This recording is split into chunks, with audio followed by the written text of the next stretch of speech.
Here, our next question is on Iraq, and that's for you, Senator Reid.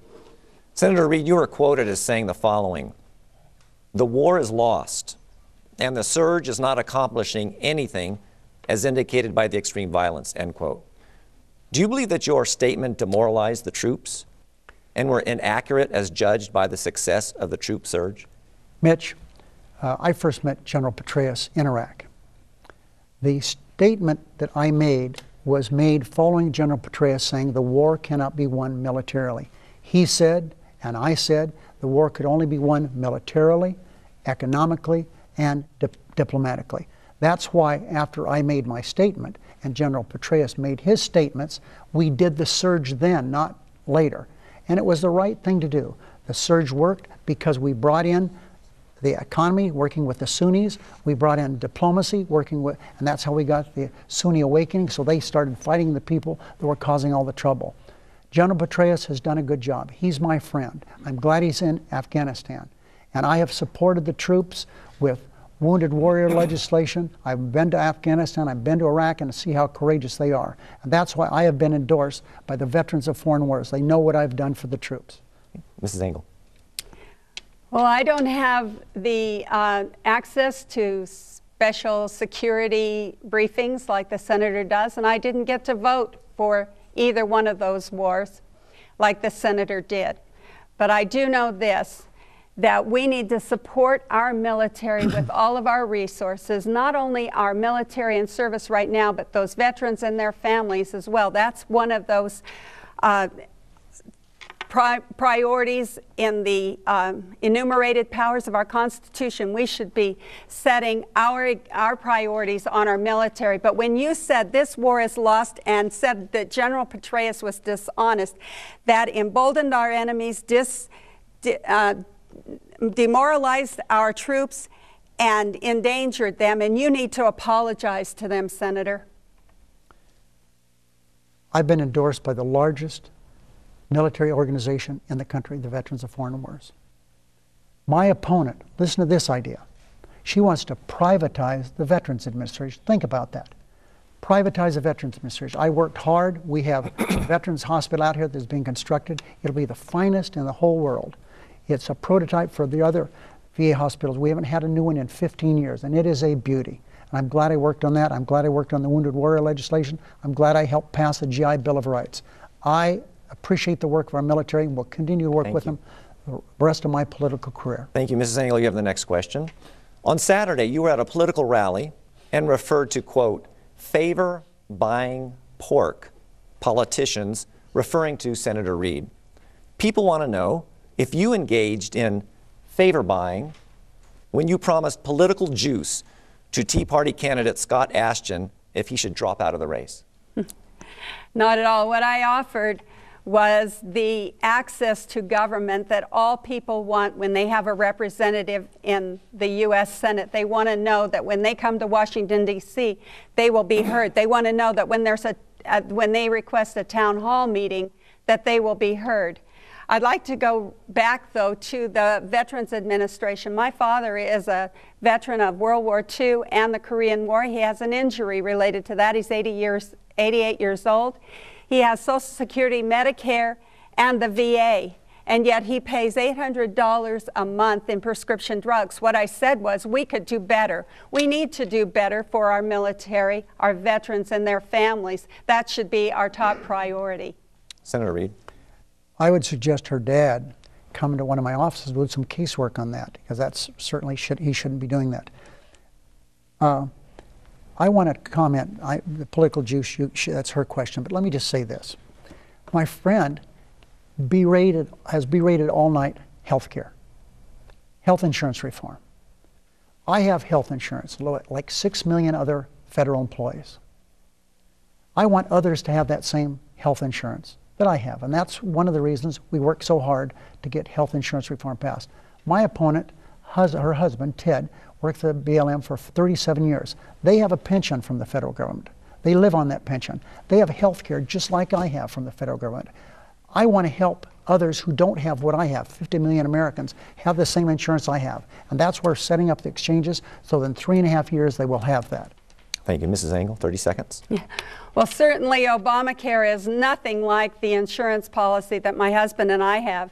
Every year there's a window and we get to make a choice. Obamacare offers no choices, so it's not at all like what Senator Reid has. And what we really do need is something like what Senator Reid has, which is that we should all have the choices, that we can pick our own insurance companies and insurance policies rather than having the government dictate and mandate the coverages that we buy.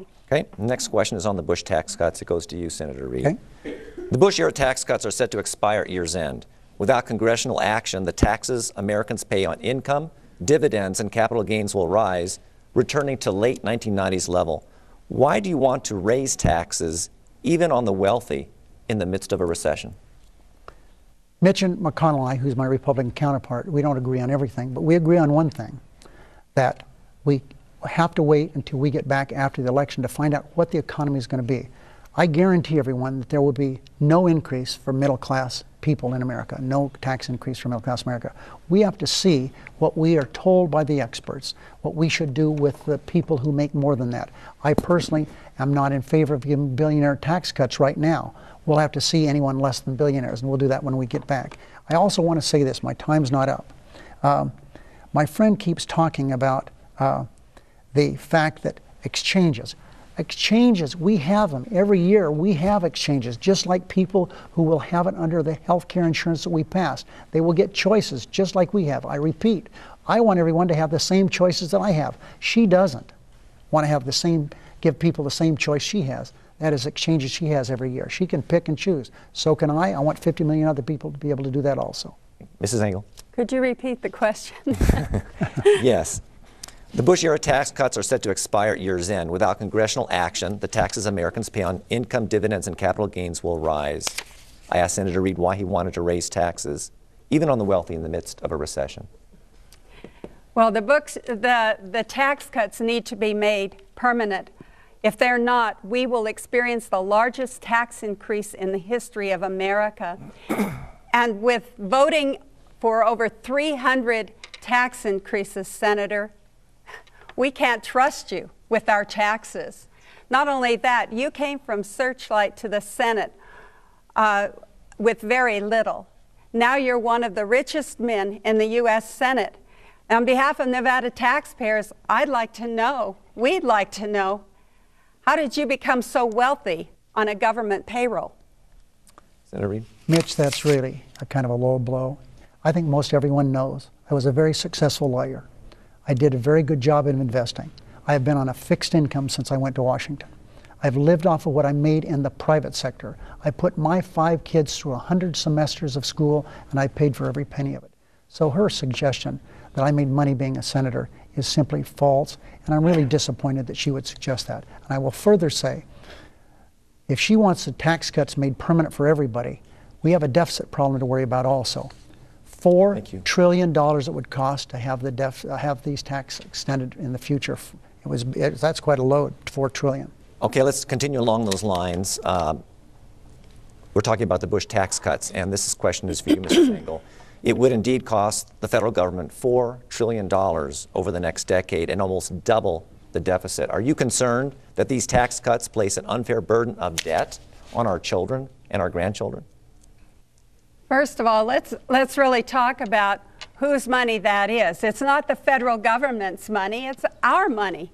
And when he says we're squandering the federal money, the federal government's money, it's really squandering our money. Those tax cuts will create that confidence that businesses need to go forward and provide those jobs. Right now, as I said before, they're holding back because they can only see a climate of taxation and regulation.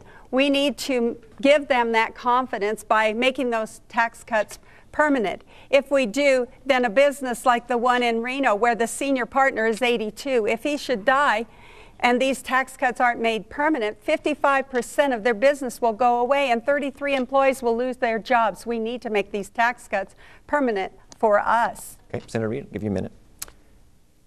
We reduced the load of debt on the American people during the Clinton years.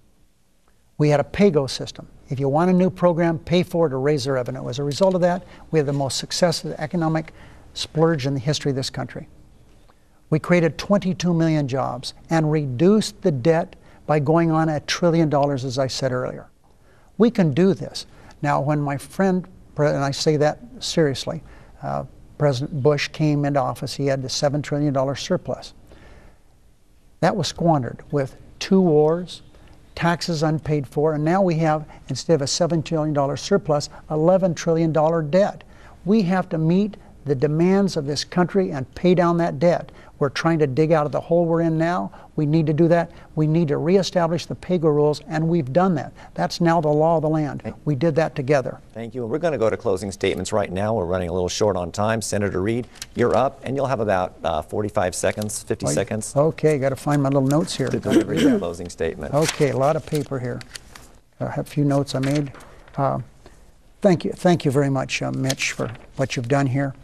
First of all, I think we found tonight that my opponent favors big banks. She's against Wall Street reform. Oil companies, she said BP had too much regulation. That's what happened that went wrong there. Insurance companies, it's obvious from discussion on health care how much she cares for insurance companies. I have a different philosophy. I am for the middle class. Everything we talk about here tonight is, as far as I'm concerned, jobs. The only way to solve the job problem is create more jobs.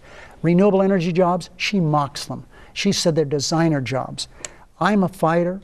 I will continue to fight what I believe is best for the American people. We have a long ways to go, but we've made some progress, and I'll continue to do everything I can for the people of Nevada. Thank you, Senator Reid. And Mrs. Engel. Well, people often ask me why I smile so much. It's because I'm an optimist. Like Ronald Reagan, I believe in American exceptionalism. I believe that with God's help, we the people have the solutions to our economic problems, and they're as simple as cut back on the spending, pay back on the debt, and take back our economy by repealing policies like Obamacare. We have the right contract with America. That's our Constitution and our Bill of Rights. We have the right message for America: lower taxes, less government regulation, more individual freedom, and stop the spending. And we have the right angle for the U.S. Senate. I'm Sharron Engel, and I'm asking for your vote. Thank you very much. We've come to the conclusion of tonight's debate. Once again, thank you to Senator Reid and Mrs. Engel. Thank you to Nevada's broadcasters. Thank you for being part of this event. And don't forget to vote. Early voting begins this Saturday, and Election Day is November 2nd.